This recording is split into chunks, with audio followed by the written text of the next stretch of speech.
शहीदों और गाजियों की सरजमीन जेहलम 13 लाख से जायद नफूस पर मुश्तमिल है। जेहलम के बड़े मसाइल क्या हैं? शहरी नए साल से क्या उम्मीदें लगाए बैठे हैं? बाबर हुसैन की रिपोर्ट देखिए।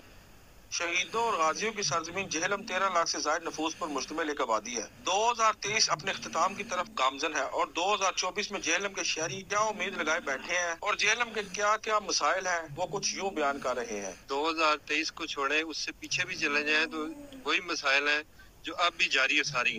ना इनका कोई पुरसान हाल है और ना इसको रोका जा रहा है। पार्किंग का मसला है, सीवरेज का मसला है, सफाई का मसला है।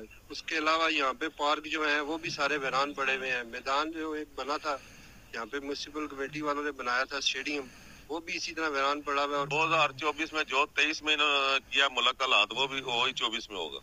24 में भी ऐसे ही होगा जैसे ये जनाब महंगाई अरूज पे है और गरीब आदमी पिस गया है। अभी जो लास्ट बिलों में जो लोगों को मारा गया, जेहलम की 4 तहसीलों में और जेहलम में कई अहम मसाइल भी हैं, मगर आमदा इलेक्शन में जेहलम के शहरी अपने मुंतखब नुमाइंदों से भी उम्मीद लगा कर बैठे हैं कि वो ये मसाइल हल करेंगे। जेहलम एक तारीखी शहर है।